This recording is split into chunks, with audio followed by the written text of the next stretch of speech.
Morning, guys. Max Power. Patriotism is at an all time low in young people today. And it's just one more consequence of wokekism. Some of you don't remember, but there was a time when everyone respected the flag and what it stood for. We were proud of our role as ambassadors of freedom. Oppressed people around the globe look to us for help and guidance. Imagine how they feel now seeing us in the state we're in. As smart as young people are, they don't seem to understand that living in the U.S. is as free as they're ever going to get. It's not all their fault. They're conditioned to hate democracy and capitalism. You see it everywhere. Disrespect for the flag. Olympics have little meaning anymore. No one trusts anybody, and everybody's got a conspiracy. And it's all being pushed by feminism and left-wing indoctrination. I got a couple articles here to help explain it. This one says, why millennials and Gen Z aren't proud to be American.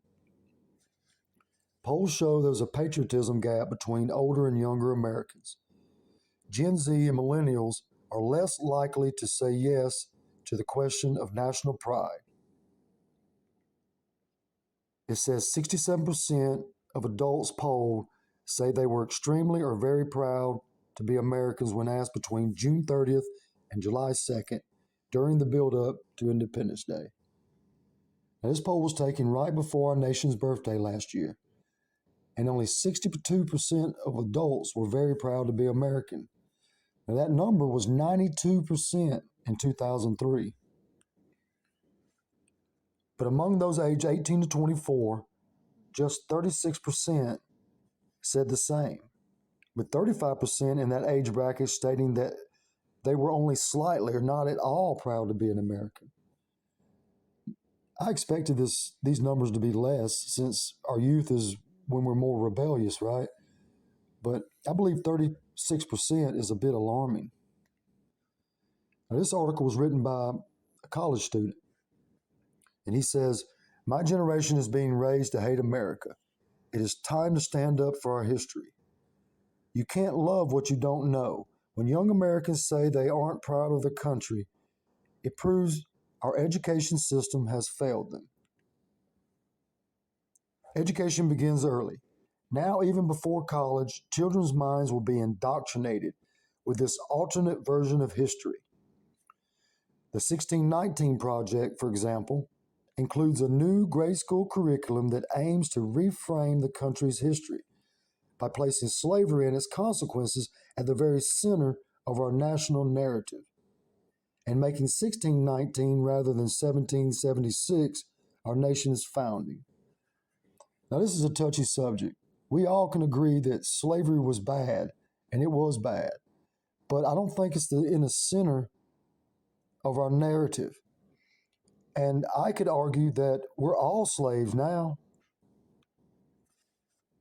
The second paragraph says a 2014 revision of College Board Advancements Placement U.S. History Framework was no better, as it omitted any mention of key American figures such as Benjamin Franklin and James Madison from history.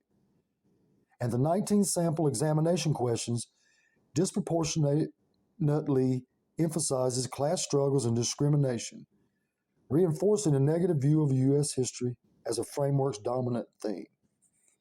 So the College Board for History frames coursework that omits key figures of American history, and it emphasizes class struggle and discrimination in standardized testing. Well, no wonder so many people hate the United States. This trend is disturbing, to say the least. This standard for history education is a cafeteria-style menagerie of classes that emphasize a global timeline over the events that actually shaped America. Without knowledge of our country's particular history, we lose our sense of shared identity and its characteristic values, including perseverance, integrity, and freedom. So what he's saying is if we don't study our history, then we have no identity. And if we have no identity, then there's nothing to love, right? There's nothing to be patriotic about. The second paragraph, a 2016 report from the American Council of Trustees and Alumni found that more than 2/3 of top U.S. colleges do not require history majors to take a single course of United States history. Instead, several colleges require history majors to complete coursework on areas outside of the United States. So, a history major in the United States does not have to take American history to graduate with a degree in history. It's unbelievable. Promoters of the curriculum may argue that we need to understand the flaws in American history and its leading figures. This is true, but the American story and its flaws, like any individual person's story, should be represented in the light of inherent goodness. The United States is imperfect, but its imperfections are only a small part of an overall narrative that has championed individual freedom and increased prosperity for all its citizens. We are not perfect, yet we can keep trying to improve ourselves. That's what we do in America. An English author, G.K. Chesterton, explained patriotism treats one's country like a family member. You love it simply because it's yours, and that love motivates you to mend any imperfections. Today, that motivating force is rapidly receding. Unfortunately, many people my age do not believe that America is worth loving. This position is certainly understandable. Recent riots, violence, and corruption remind us that America is far from perfect. Patriotism does not claim a country is without flaws.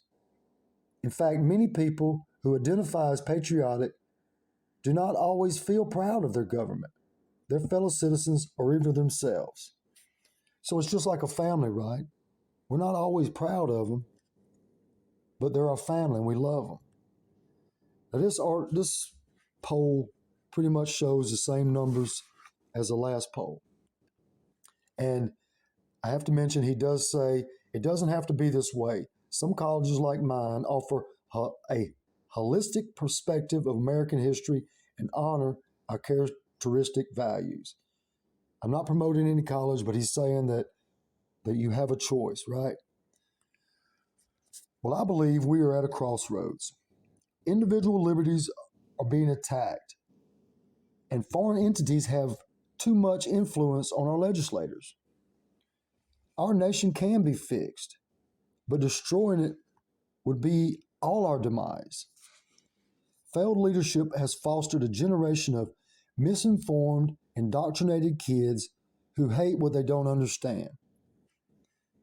The story of our country's founding is a great story of great men and women, and you should read it.